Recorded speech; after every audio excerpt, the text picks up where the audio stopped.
ये इससे तो लाइव।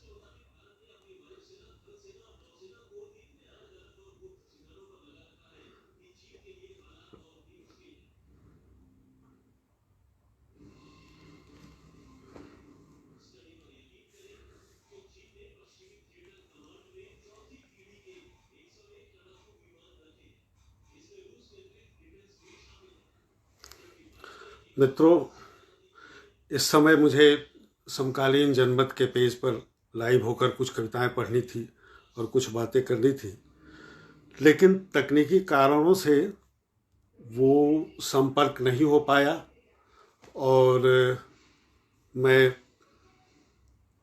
उस पेज पर नहीं जा पाया हूँ। तकनीकी ज्ञान बहुत कम है मुझे और फ़ोन भी नया है, तो कई तरह की मुश्किलें आ रही हैं।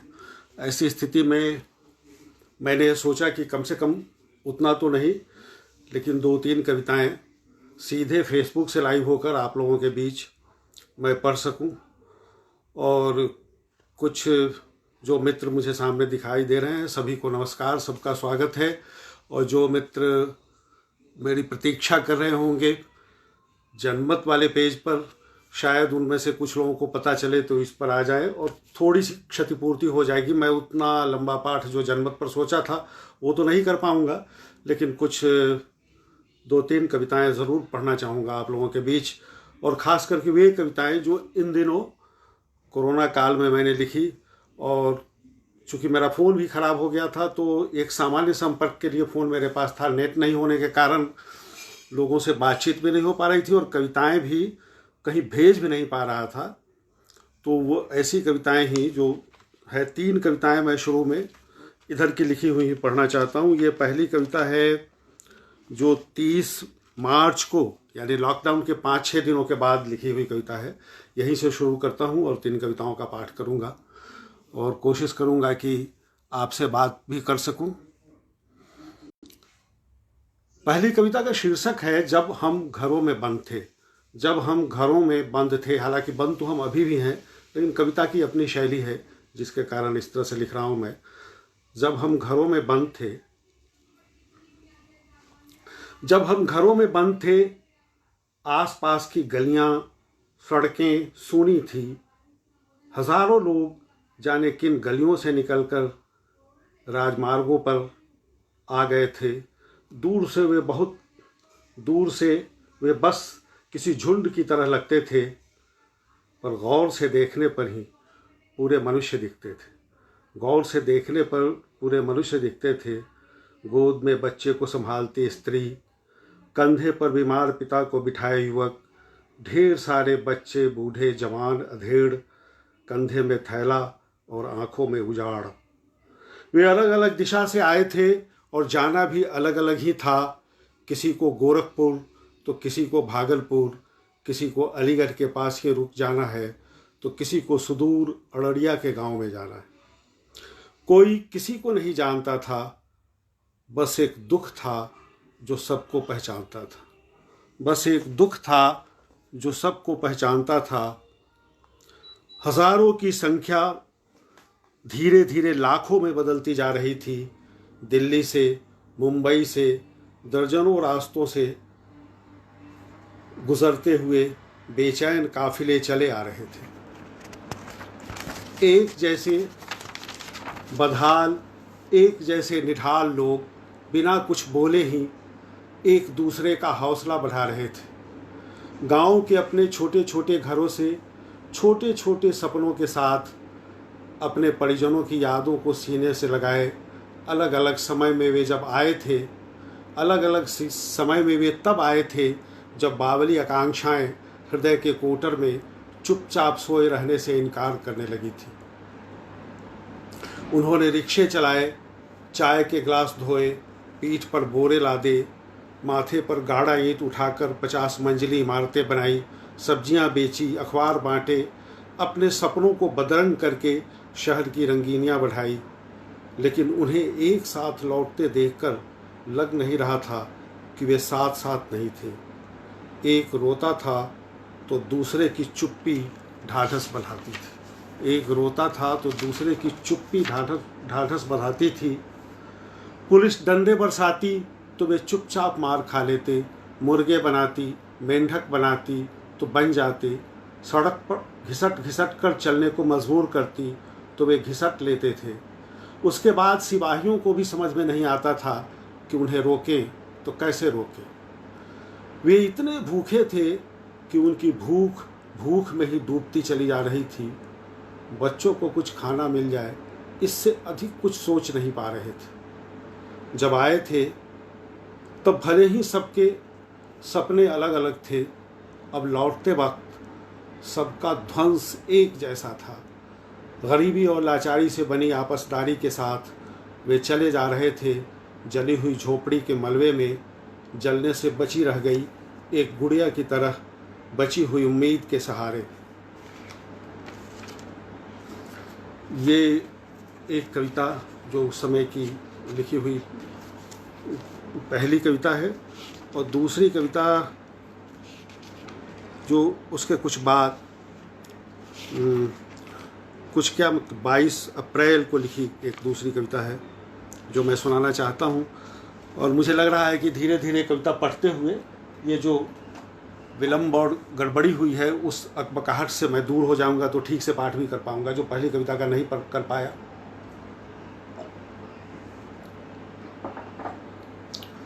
दूसरी का शायद और बेहतर ढंग से कोशिश करूं। इस कोरोना समय में फुर्सत में हूं इसलिए कुछ कर नहीं पा रहा हूं। फुर्सत में हूं इसलिए कुछ कर नहीं पा रहा हूं। समय बहुत ज़्यादा हो तो किसी काम का नहीं होता। समय बहुत ज़्यादा हो तो किसी काम का नहीं होता। बिल्कुल ज़्यादा ईश्वर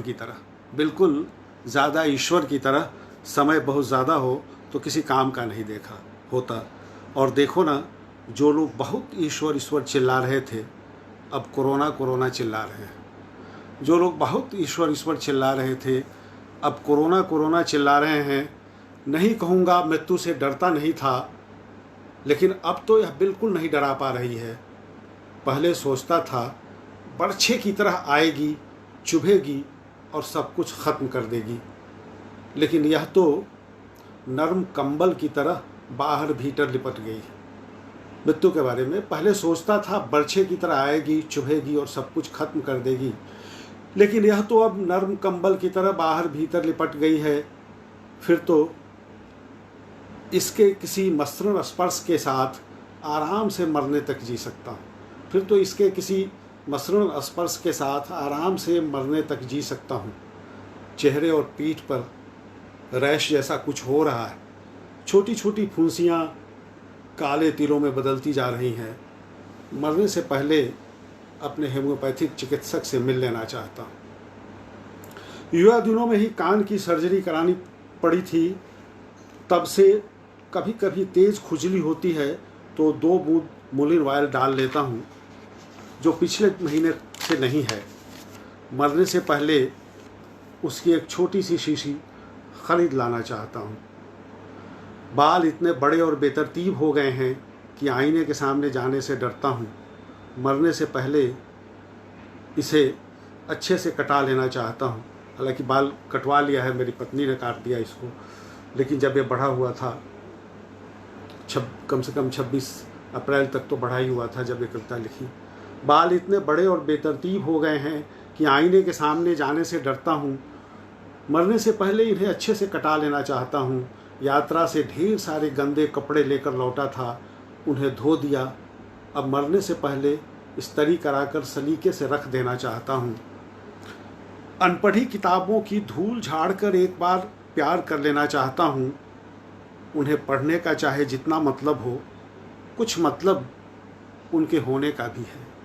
उन्हें पढ़ने का चाहे जितना मतलब हो, कुछ मतलब उनके होने का भी है। तमाम उच्छिन्न सुकुमार इच्छाओं को समेटकर भर लेना चाहता हूँ आत्मा के उजाड़ में, ताकि मरने से पहले हरी भरी हो जाए देह की धरती। तमाम उच्छिन्न सुकुमार इच्छाओं को समेटकर भर लेना चाहता हूँ आत्मा के उजाड़ में, ताकि मरने से पहले हरी भरी हो जाए देह की धरती। भूख से बहुत जन मर रहे हैं, भूख से बहुत जन मर रहे हैं, और जो बचने के लिए भाग रहे हैं पांव पैदल अपने गांव की ओर, उनमें से भी कुछ थकान से मर जा रहे हैं। यह कैसा समय है कि लोग जीवन बचाने के लिए जीवन गंवा रहे हैं। यह कैसा समय है कि लोग जीवन बचाने के लिए जीवन गंवा रहे हैं। जिसने आत्महत्या से पहले मोबाइल बेचकर परिवार के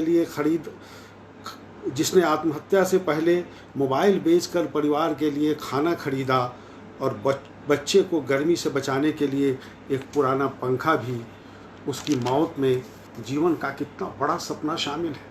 उसकी मौत में जीवन का कितना बड़ा सपना शामिल है, वे भला क्या समझेंगे जो स्वप्न और हवस का अंतर नहीं जानते। उसकी मौत में जीवन का कितना बड़ा सपना शामिल है, वे भला क्या समझेंगे जो स्वप्न और हवस का अंतर नहीं जानते। अन्न और दवा के अभाव में मरते लोग एवं चुपचाप तो नहीं मरेंगे।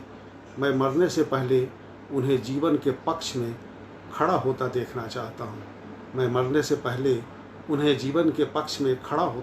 चाहता हूँ। नई सदी में ताकतवर और हृष्ट-पुष्ट हो चुका ईश्वर अचानक कितना निरीह दिखने लगा है इस कोरोना समय में। नई सदी में ताकतवर और हृष्ट-पुष्ट हो चुका ईश्वर अचानक कितना निरीह दिखने लगा है इस कोरोना समय में। मैं मरने से पहले ईश्वर को मरता हुआ देखना चाहता हूँ। और कोरोना काल की तीसरी और अंतिम कविता जो मैं पढ़ देना चाहता हूँ। कोरोना में 65 पार, हालांकि मैं 66 का हो गया, लेकिन जो भी 65 पार है सबके लिए है। इसमें कोष्टक में एक पंक्ति लिखी है, बावजूद इसके कि समय कहीं अधिक तय करता है, सरकारें भी बहुत कुछ तय करती है, लेकिन ऐसा तो पहली बार हुआ है कि दुनिया भर की सरकारों ने नागरिकों के मरने की उम्र तय कर दी है।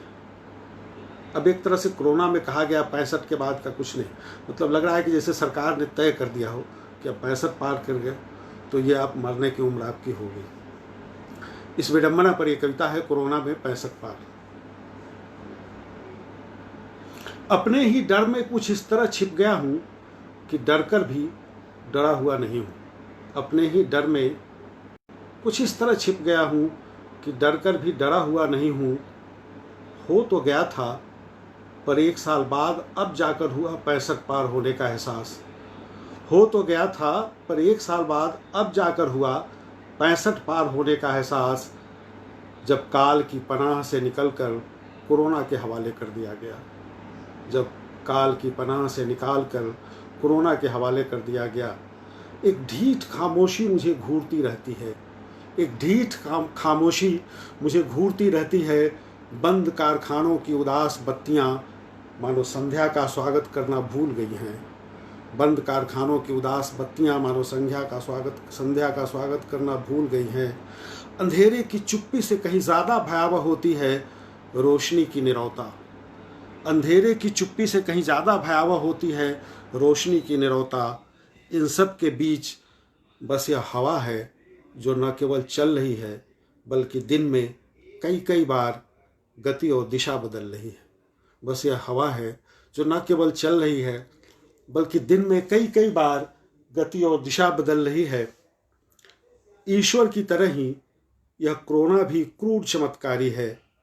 ईश्वर की तरह ही यह कोरोना भी क्रूर चमत्कारी है। दिखता कहीं नहीं है, हर जगह अपने होने का एहसास कराता है। दिखता कहीं नहीं है, हर जगह अपने होने का एहसास कराता है। मौत के सौदागरों बताओ तो सही, क्या दुनिया में कोरोना के नाम पर भी उतने ही लोग मारे जाएंगे जितने ईश्वर के नाम पर मारे गए? तय तो कुछ ईश्वर ने भी नहीं किया था। क्या कोरोना के नाम पर भी उतने ही लोग मारे जाएंगे जितने ईश्वर के नाम पर मारे गए? तय तो कुछ ईश्वर ने भी नहीं किया था, मैं तो स्पर्श और अभिव्यक्ति के बिना वैसे भी मर जाऊंगा। मैं तो स्पर्श और अभिव्यक्ति के बिना वैसे भी मर जाऊंगा। कविता से अलग भला क्या है मेरा वजूद, कविता से अलग भला क्या है मेरा वजूद। वैसे तो अभी बहुत वक्त है, 17 जुलाई 1925 को जाकर कहीं गालिब की उम्र का हो पाऊंगा। लेकिन एक बात जान लेना चाहता हूँ, मिर्ज़ा जब 65 पार कर गए थे तब सिर्फ गज़लें ही कह रहे थे या प्यार भी कर रहे थे? मिर्ज़ा जब 65 पार कर गए थे तब सिर्फ गज़लें ही कह रहे थे या प्यार भी कर रहे थे? ये 3 कविताएं जो मैं सुनाना चाहता था, एक शुरुआत के रूप में, और मुझे लग रहा है कि बहुत सारे मित्र आ गए हैं जो औचक उपस्थित हो गए होंगे फेसबुक पर, वो भी आ गए हैं। और जो लोग मेरे कार्यक्रम में, समकालीन जनमत के कार्यक्रम में शामिल होने के लिए थोड़े सजग बैठे थे, उनमें से भी कुछ मित्र आ गए हैं जो दिख रहे हैं। तो मुझे लगता है कि कोई संकेत मिले तो मैं कुछ जो जितना मैंने सोचा था कि 1 घंटे का कार्यक्रम करूँगा, तो कुछ कविताएं और पढ़ूँ मैं। आप लोगों की ओर से कोई ऐसा संकेत मिले तो फिर शुरू करते हैं और क्रमशः कुछ कविताएं पढ़ते हैं। खास करके मेरे पास एक फ़ोन और भी रखा हुआ है, और हमारे मित्र जो जनमत पेज अरेंज कर रहे थे उनमें से कोई अगर मुझे सुन रहे हो तो मनोज जी मुझे फ़ोन करें कि वो लोग सुन रहे हैं और मुझे जारी रखना चाहिए। नहीं तो फिर यह भी हो सकता है कि जो मैंने जितना सोचा है उतना नहीं, लेकिन 3, 4, 5 कविताएं आप लोगों को और सुना दूं। और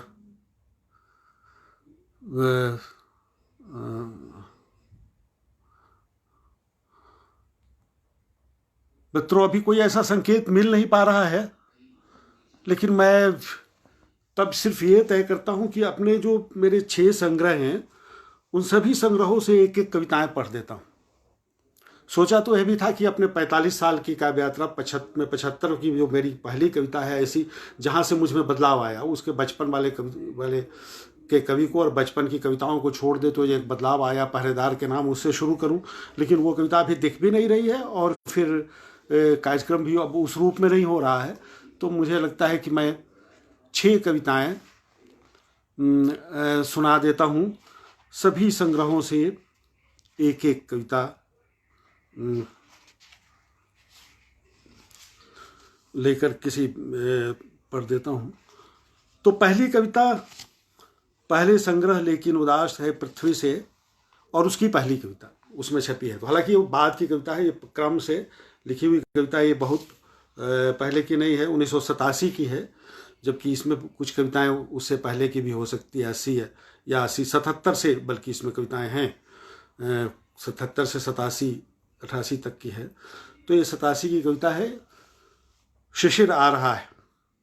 हालांकि यह मौसम गर्मी का है, और गर्मी के मौसम में ठंड के मौसम के आने की कविता पढ़ना थोड़ा अजीब भी लग रहा है, लेकिन फिलहाल यही पढ़ता हूँ, शिशिर आ रहा है। ये प्रकृति की कविता है। प्रकृति की कविता भी राजनीतिक कैसे होती है देखेंगे हम लोग। धीरे धीरे ठंडा हो रहा है मौसम, कमज़ोर पड़ रही है पृथ्वी को गर्म रखने की सूरज की कोशिशें। शिशिर आ रहा है, अभी अभी कटे धान के पुआल और कोल्हवार में पक रहे गुड़ की नई महक के साथ शिशिर आ रहा है। सरसों फूल के चटक रंग से हमारी आंखों को चुंधियाते हुए, हमारे रक्त में बर्फ के बुरादे भरते हुए शिशिर आ रहा है। हमारी उफनती बेचैनी को मादक नशीली थपकियों से आहिस्ता आहिस्ता सुला देने की कोशिश करते हुए शिशिर आ रहा है। सरसों फूल के चटक रंग से हमारी आंखों को चुंधियाते हुए, हमारे रक्त में बर्फ के बुरादे भरते हुए शिशिर आ रहा है। इससे पहले कि उमस और छटपटाहटें बढ़कर ढूंढ सके कोई दिशा, हमारी गर्माहट को नुकीली ठंडी हवाओं से बेधते हुए, हमारे सपनों को कोहरों की दीवारों में चुनते हुए शिशिरा रहा है। कल के कलेवे के लिए एक मुट्ठी भात की जुगाड़ के साथ पूरे वर्ष भर के रोटी के सवाल को निर्मम ठंडेपन से दबाते हुए शिशिरा रहा है। इससे पहले कि बर्फ और कोहरों से ढक जाए दिशाएं, इससे पहले कि बर्फ और कोहरों से ढक जाएं दिशाएं, सुलगा लो अपने अलाव, शिशिरा रहा है। और कई मित्र मुझे दिख रहे हैं, हृदय मयंक जी भी दिख गए बहुत दिन। नमस्कार, आप सबको नमस्कार। संजय परिहार दिख रहे, इसके पहले भी कुछ मित्र दिख रहे थे, लेकिन मैं कोई संवाद नहीं कर पाया आप लोगों से। ये संभव नहीं हो पा रहा था कि कविताएं भी पढ़नी है। और विष्णु जी आप भी दिख रहे हैं, सबको नमस्कार। और पहले जिन मित्रों को देखा है मैंने, बाद में सबका जवाब दूंगा लिखकर। अभी तो मैं सबको संयुक्त रूप से ही नमस्कार करता हूँ। और दूसरा संग्रह जो सन 2000 में आया था, नीम रोशनी में, इससे एक कविता पढ़ना चाहता हूँ। कविता का शीर्षक है माँ के गीत। माँ जो ढेर सारे गीत सुनाया करती थी बचपन में। मैं 8.5 साल का था तो मेरी माँ का निधन हो गया, तो बचपन की बस कुछ स्मृतियाँ ही हैं माँ, और माँ स्मृतियों में ही माँ है। तो ये 1992 की लिखी कविता है, माँ के गीत। और क्या था माँ के पास, और क्या था माँ के पास, बस एक सांवला चेहरा, उम्मीदों को दुलार से पालने वाली बड़ी बड़ी आंखें और ढेर सारे गीत। व्यथा की चट्टान से फूट पड़ता था हंसी का झरना, जब मेरा नन्हा सिर होता था उसकी गोद में। महल नहीं था माँ के पास, महल नहीं था माँ के पास, पर गीत थे कोठे अटारियों के, गीत थे सोने की थाली के, 56 व्यंजनों के, रेशमी परिधानों के। गीतों में रूठ कर चला जाता था मैं नदी के पार, गीतों में रूठ कर चला जाता था मैं नदी के पार। फिर चांदी की नाव लेकर मनाने आते थे पिता। सोने का मुकुट होता था मेरे गीतों में। गीतों में रूठ कर चला जाता था मैं नदी के पार। फिर चांदी की नाव लेकर मनाने आते थे पिता। सोने का मुकुट होता था मेरे सिर पर, चंदन की पाटी पर लिखता था मैं, जीवन में तो कभी नहीं मिला, चंदन की पाटी पर लिखता था मैं मोती से अक्षर। कभी नहीं होते थे मेरे नंगे पांव गीतों में। गीतों में होती थी मेरी एक पृथ्वी पूरी की पूरी, मेरा बिल्कुल अपना एक तारामंडल होता था। लाखों सितारों से जगमगा रही होती थी मेरी आकाश गंगा। मेरा एक सागर होता था जिसकी असंख्य लहरें सुर में सुर मिलाकर गा रही होती थी। मेरे सभी किलों के द्वार खुले होते थे, मेरे सारे मंदिरों की घंटियां बज रही होती थी। गीतों में नहीं कांपते थे मेरे पांव किसी को देखकर, गीतों में नहीं कांपते थे मेरे पांव किसी को देखकर। राक्षस को मारकर राजकुमारी से ब्याह कर लेता था मैं, राक्षस को मारकर राजकुमारी से ब्याह कर लेता था मैं। ले आता था ढेर सारा धन रंगून से, जीवन में चाहे हर बार हारता हो, गलत पंक्ति, सॉरी, जीवन में चाहे हर बार जीतता हो, अत्याचारी कभी नहीं जीत पाता था गीतों में। जीवन में चाहे हर बार जीतता हो, अत्याचारी कभी नहीं जीत पाता था गीतों में। तीज त्योहार से जतसार तक के असंख्य गीत, पसीने की गंध और पिस्ते आटे की खुशबू से सने गीत। माँ की आंखों में गीतों का महासमुद्र था जैसे। दुख को भी गा लेती थी माँ, दुख को भी गा लेती थी माँ। अनुष्ठानों की चोबों पर शामियाने की तरह तना था उसका जीवन। एक एक अनुष्ठान के लिए कई कई गीत, और कई कई अनुष्ठानों के लिए एक ही गीत। गीतों के अद्भुत समुच्चय थे माँ के पास। एक अनुष्ठान के लिए कई कई गीत, और कई कई अनुष्ठानों के लिए एक ही गीत। गीतों के अद्भुत समुच्चय थे माँ के पास। ये मेरे दूसरे संग्रह की दूसरी कविता। और अब एक कविता तीसरे संग्रह से। तकनीकी गड़बड़ियों से बहुत हलकान हुआ, तो प्यास भी बहुत लग रही है। और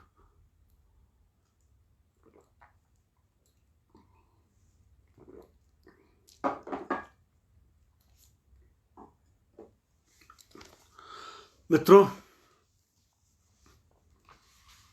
तीसरा संग्रह कुरुज मेरा 2006 में आया था, और इसकी भी पहली कविता पढ़ रहा हूँ मैं, जो छंद में है। मुझे लगा कि एक कविता छंद वाली पढ़नी चाहिए। आंखों की नज्म। ये छंद वाली कविताओं में नज्म शब्द का इसलिए मैं प्रयोग करता हूँ कि ये उर्दू छंद के में सुविधा है एक मात्रा गिराने की, उस सुविधा का कभी कभी मैं इस्तेमाल करता हूँ, इसलिए मैं इस तरह का शीर्षक रखता हूँ। आंखों की नज्म। झील थी गहरी आंखों में, झील के ऊपर कोहरा था, कोहरे में एक किरण पड़ी थी, उसका रंग सुनहरा था। झील थी गहरी आंखों में, झील के ऊपर कोहरा था, कोहरे में एक किरण पड़ी थी, उसका रंग सुनहरा था। बंजारों की मस्ती थी, धूप की उजली बस्ती थी, फूल जरा शर्माते थे, नन्ही कलियां हंसती थी। बंजारों की मस्ती थी, धूप की उजली बस्ती थी, फूल जरा शर्माते थे, नन्ही कलियां हंसती थी।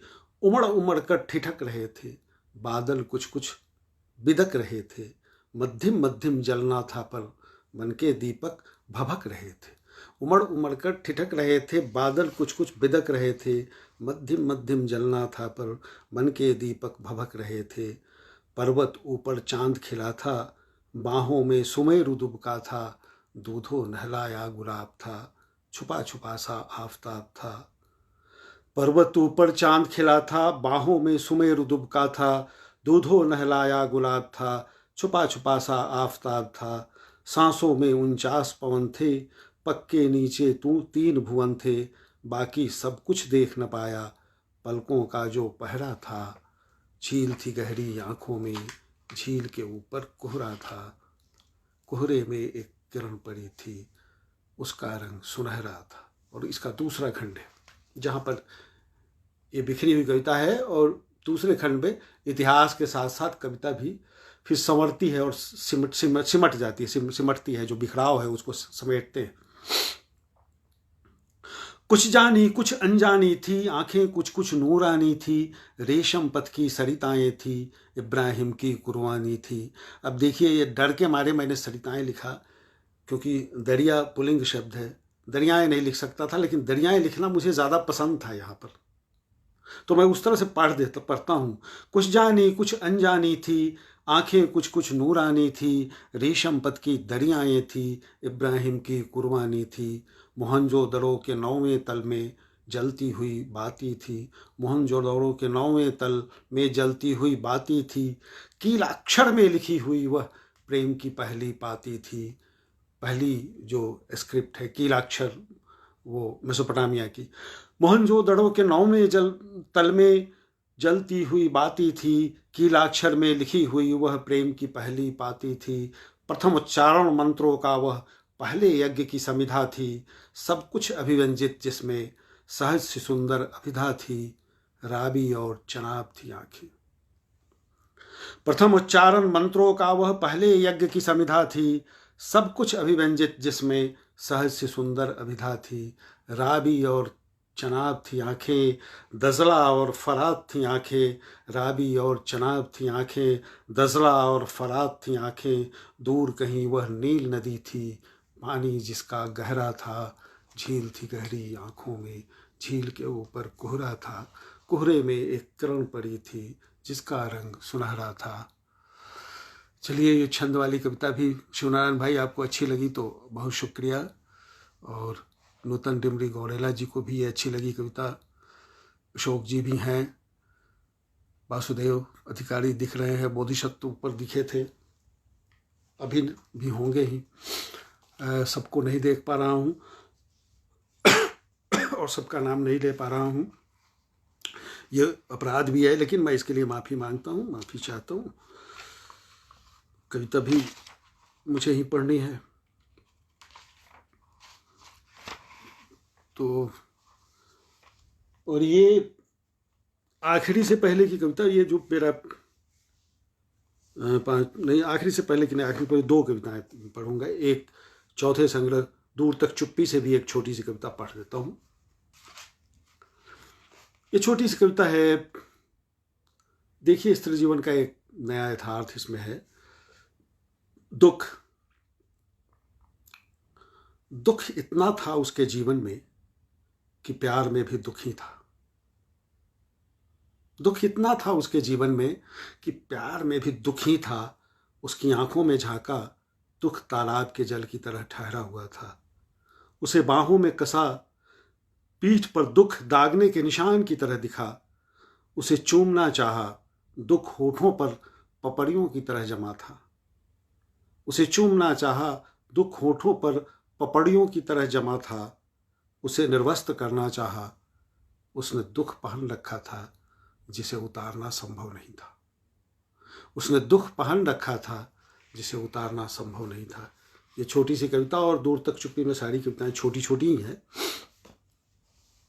और अब अपने 5वें संग्रह से ये 5वीं कविता, एक कविता, और इसकी भी पहली ही कविता पढ़ रहा हूं मैं। पुरखों का दुख। कोई उस तरह से चयन किया नहीं है, और मैंने सोचा था कि मित्रों के निर्देश से पढ़ूंगा, तो ये सब सारा कार्यक्रम ऐसा बदल गया कि अब बस इस अवसर का थोड़ा उपयोग अपने पक्ष में कर ले रहा हूं। पुरखों का दुख। दादा की एक पेटी पड़ी थी टीन की, उसमें ढेर सारे कागजात के बीच जड़ी वाली। दादा की एक पेटी पड़ी थी टीन की, उसमें ढेर सारे कागजात के बीच जड़ी वाली एक टोपी भी थी। जड़ी वाली एक टोपी भी थी। जरजमीन के दस्तावेज, बंटवारे की लादावियाँ। उनकी लिखावट अच्छी थी। अपने ज़माने के खासे पढ़े लिखे थे दादा, तभी तो कैथी नहीं नागरी में लिखते थे। उनमें कोई भी दस्तावेज नहीं था दुख का। दादा ने अपनी पीड़ाओं को कहीं भी दर्ज नहीं किया था। उनके ऐश्वर्य की कुछ कथाएं जरूर सुनाती थी दादी, कि कैसे टोपी पहनकर हाथ में छड़ी लेकर निकलते थे गांव में दादा।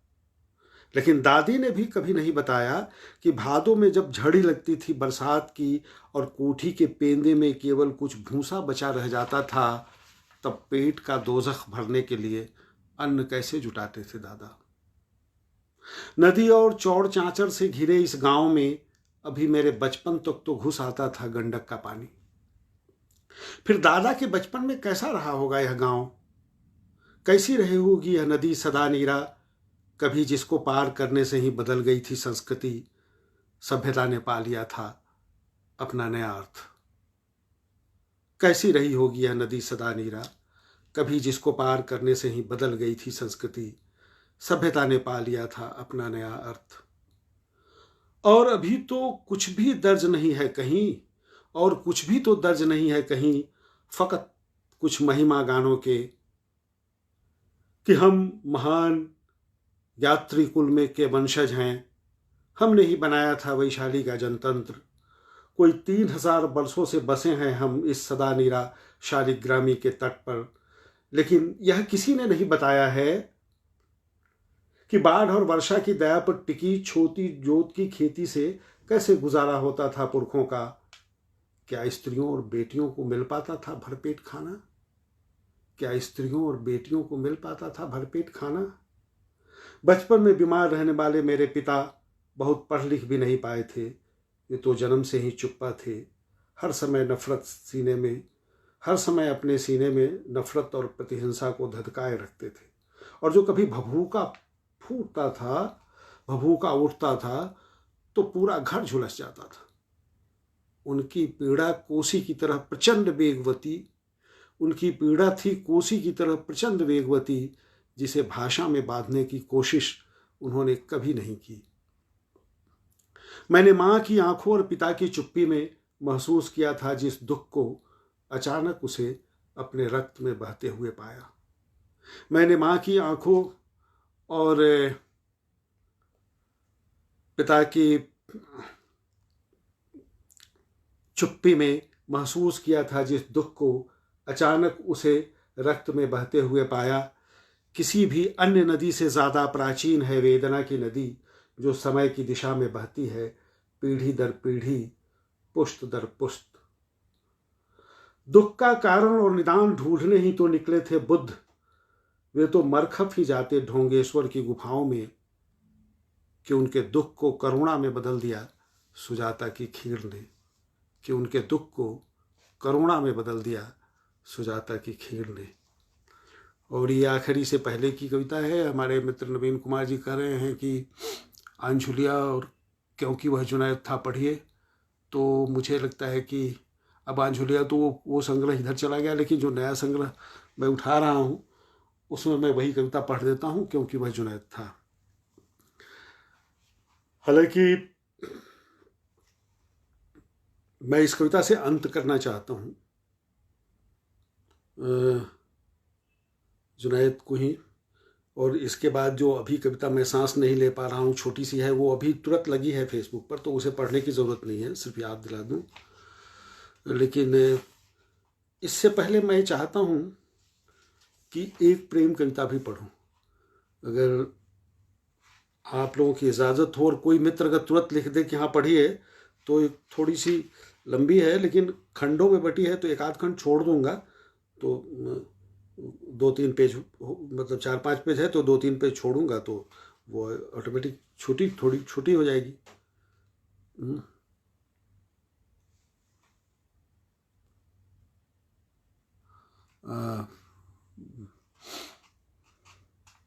तो मैं वही इस कविता को पढ़ के और फिर जुनैद वाली कविता इसके बाद पढ़ के उसे अब आज के पाठ का अंत कर दूंगा।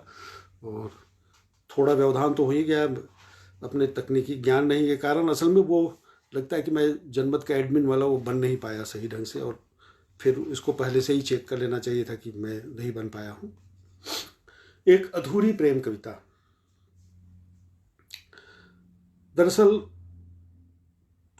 कोई कविता, मुझे ऐसा लगता है कि अच्छी या बुरी इस आधार पर नहीं होती है कि उसका कंटेंट क्या है। अच्छी बुरी आधार इस पर होती है कि उस कंटेंट में अपने समय और समाज को कितना ज़्यादा शामिल किया गया।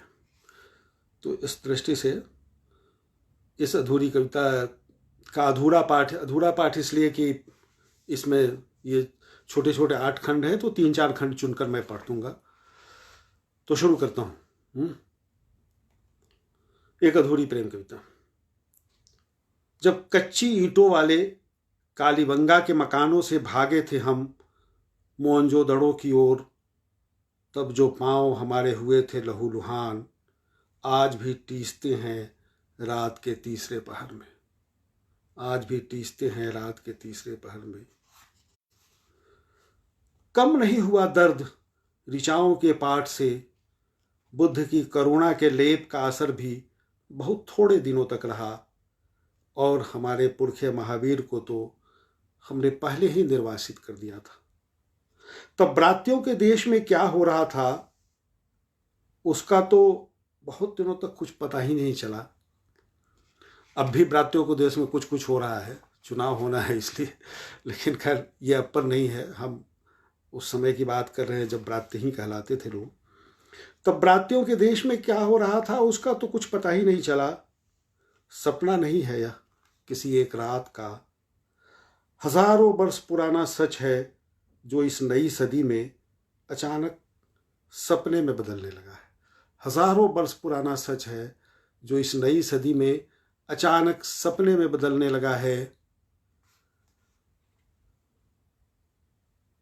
सपने के सच होने की जगह, सपने के सच होने की जगह, सच के सपना हो जाने के इस खतरनाक समय में, सच के सपना हो जाने के इस खतरनाक समय में शायद तुम्हें याद भी न हो कि जब फूलों के गहनों और छालों के वस्त्रों से आगे बढ़ने लगी थी दुनिया, तब मैंने ही खोदा था पहला सीढ़ीदार कुआं, तब मैंने ही खोदा था पहला सीढ़ीदार कुआं, और जल की सतह के पास बनाई थी तुम्हारे बैठने की जगह, जिस पत्थर पर लेटकर तुम थपथपाया करती थी पानी की पीठ, जिस पत्थर पर लेटकर तुम थपथपाया करती थी पानी की पीठ, मैं उसे अब भी तलाश रहा हूं कि उस पर उत्कीर्ण कर सकूं दुनिया की सबसे प्राचीन प्रेम कविता, कि उस पर उत्कीर्ण कर सकूं दुनिया की सबसे प्राचीन प्रेम कविता। इतिहास जब अंधेरे में था तब भी था, इतिहास जब अंधेरे में था तब भी था, और तब भी मैं तुम्हें ही ढूंढ रहा था, और तब भी मैं तुम्हें ही ढूंढ रहा था।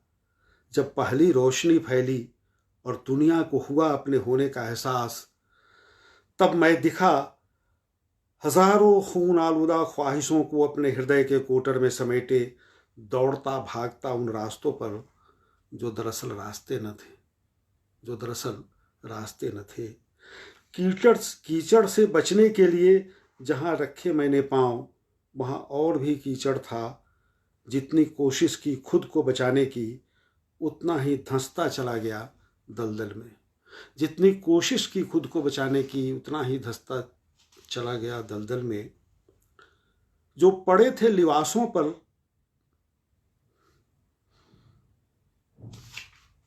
वे तो धुल गए, वे तो धुलते गए छींटे, वे छींटे तो धुलते गए जो पड़े थे लिबासों पर, लेकिन वे अब भी बरकरार हैं जो सीधे आत्मा पर पड़े, लेकिन वे अब भी बरकरार हैं जो सीधे आत्मा पर पड़े।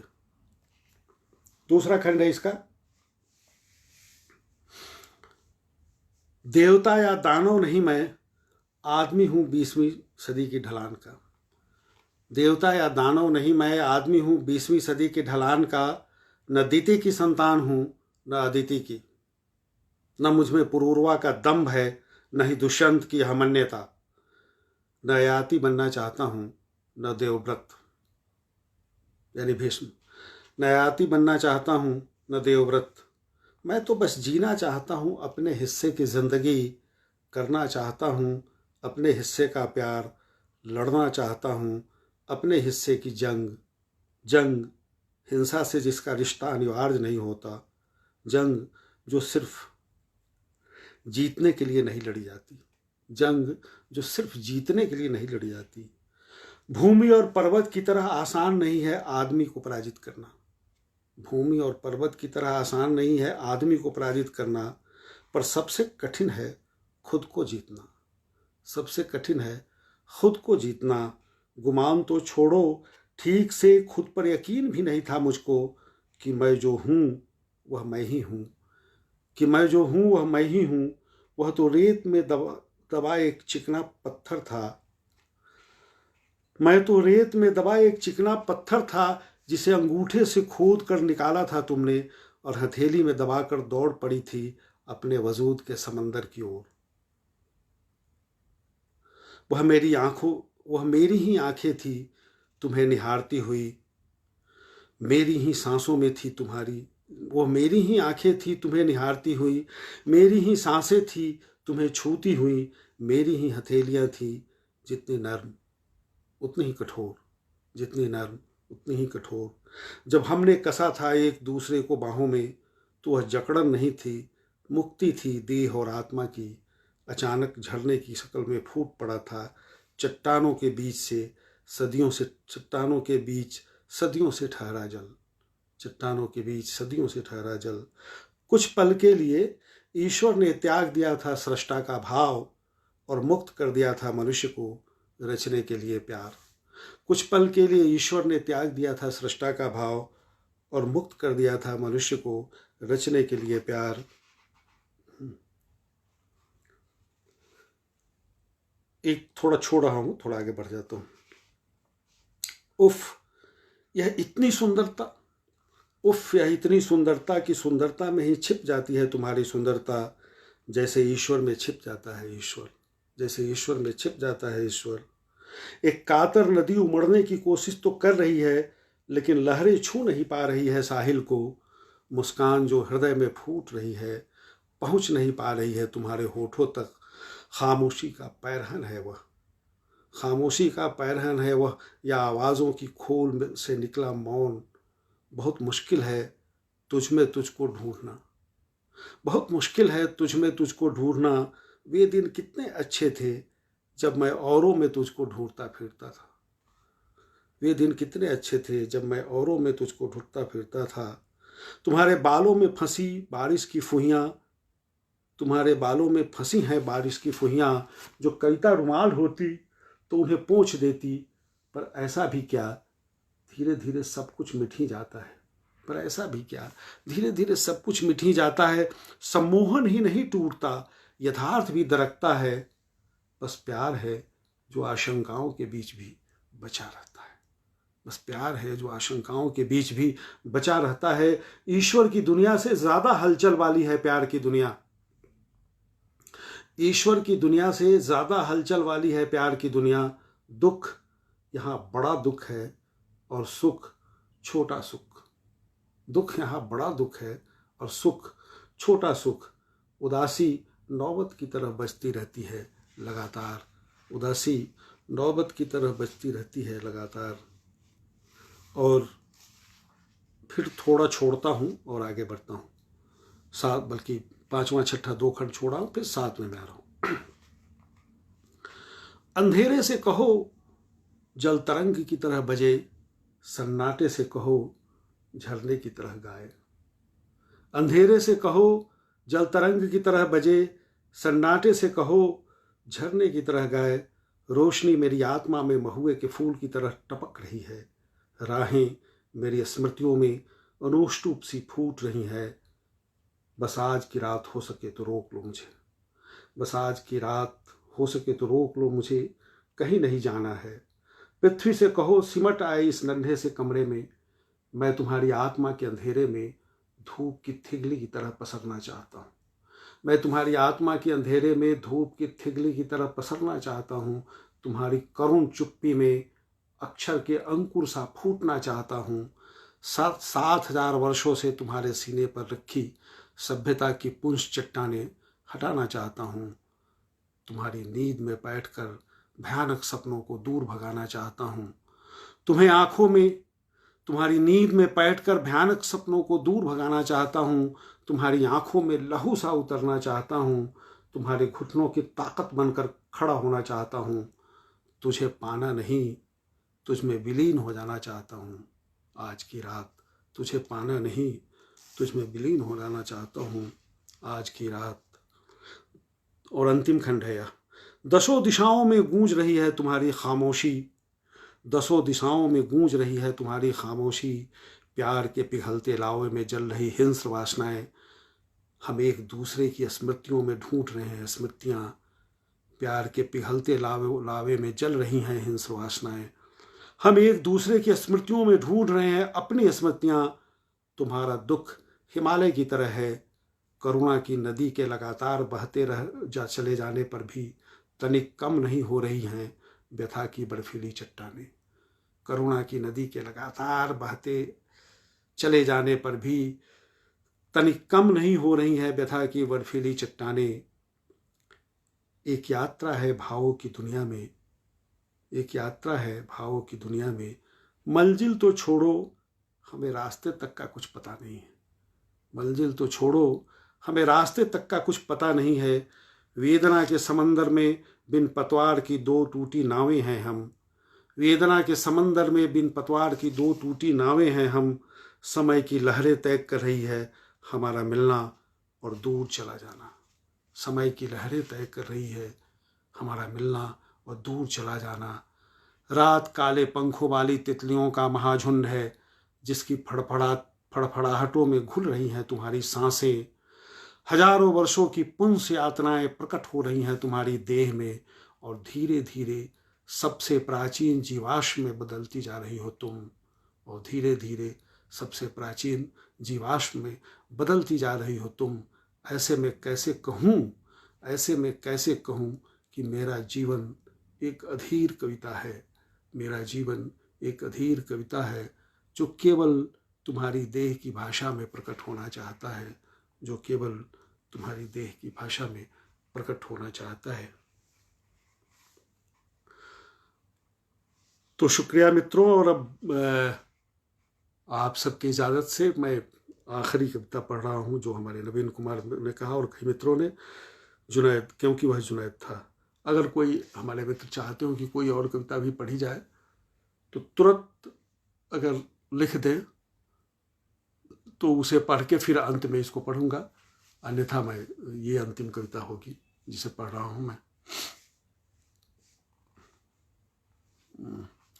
कुछ पंक्तियाँ हमारे मित्रों को अच्छी लगी है। देखिए, बहुत लोगों ने, सुरेंद्र सुमन जी ने और नूतन डिमरी गैरोला जी, कुछ लोग अपनी कुछ पंक्तियों को, कुछ मुहावरों को इसमें अपनी पसंद के रूप में लिख रहे हैं, तो अच्छा लग रहा है ऐसा देखना मुझे।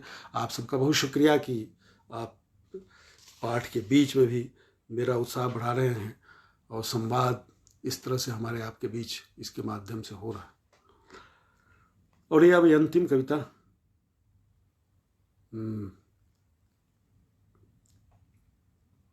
क्योंकि वह जुनैद था। ये मेरी पहली कविता थी जिसे मैंने तब टाइपिंग में इंटर मारना जो होता है, जहाँ से वाक्य बदल जाता है, वो सीख लिया। तो पहली बार इसको खुद से टाइप करके फेसबुक पर लगा दी थी। ये छपने से पहले ही फेस पर हो गई थी। उसके बाद एक दो कविताएं ही है जो मैंने सीधे फेसबुक पर लगाई है, बाकी हमारे मित्र लोग सहयोग करते हैं। और इसको लेकर जो हुआ था वो सब, उसको अब दोहराने की ज़रूरत नहीं है। हमारे एक मित्र वो कह रहे, पंकज चतुर्वेदी जी, ठीक है मैं सांस नहीं ले पा रहा हूँ भी, पढ़िए। तो वो कविता तो इसके बाद भी पढ़ी जा सकती है, क्योंकि दोनों में करुणा की जो अंतर्लय है वो एक जैसी है। तो इसको पढ़ के फिर मैं वो कविता उसी कविता से समाप्त कर देता हूँ, जो सबसे अब तक की मेरी सबसे अंतिम भी है, वो आप लिखी हुई कविता है, तो मैं उसे पढ़ देना चाहता हूँ। पहले ये, क्योंकि वह जुनैद था। चलती ट्रेन के खचाखच भरे डिब्बे में चाकुओं से गोद गोद कर मार दिया गया, क्योंकि वह जुनैद था। झगड़ा भले ही बैठने की जगह के लिए हुआ, लेकिन वह मारा गया, क्योंकि वह जुनैद था। उसके पास न कोई गाय थी, न ही फ्रिज में मांस का कोई टुकड़ा, फिर भी मारा गया, क्योंकि वह जुनैद था। सारे तमाशबीन डरे हुए नहीं थे, लेकिन चुप सब थे, क्योंकि वह जुनैद था। चुप सब थे, क्योंकि वह जुनैद था। 1.5 करोड़ लोगों की रोजी छिन गई थी, पर लोग नौकरी नहीं, जुनैद को तलाश रहे थे। पर लोग नौकरी नहीं, जुनैद को तलाश रहे थे। नए नोट छापने के खर्च के बराबर भी काला धन नहीं आया था। लोग गुम हो गए पैसे नहीं, जुनैद को खोज रहे थे। लोग गुम हो गए पैसे नहीं, जुनैद को खोज रहे थे। सबको समझा दिया गया था, जुनैद को मारो। नौकरी नहीं मिली, जुनैद को मारो। खाना नहीं खाया, जुनैद को मारो। वायदा झूठा निकला, जुनैद को मारो। माल्या भाग गया, जुनैद को मारो। अडानी ने शांतिग्राम बसाया, जुनैद को मारो। जुनैद को मारो, जुनैद को मारो। सारी समस्याओं का रामबाण समाधान था, जुनैद को मारो। ज्ञान के सारे दरवाजों के बंद करने पर भी, ज्ञान के सारे दरवाजों को बंद करने पर भी जब मनुष्य का विवेक नहीं मरा, ज्ञान के सारे दरवाजों को बंद करने पर भी जब मनुष्य का विवेक नहीं मरा, तो उन्होंने उन्माद के दरवाजे को और चौड़ा किया, उन्माद के दरवाजे को और चौड़ा किया, जुनैद को मारो, जुनैद को मारो। शुक्रिया दोस्तों। और मैं अभी हमारे सम्मानित मित्र पंकज चतुर्वेदी जी के निर्देश पर वो कविता भी पढ़ देता हूँ। मैं सांस नहीं ले पा रहा हूँ और उसको यहाँ रखा नहीं था, अभी तो वो कॉपी में है या फिर इस फ़ोन में है, तो फ़ोन से तो पढ़ नहीं सकता मैं।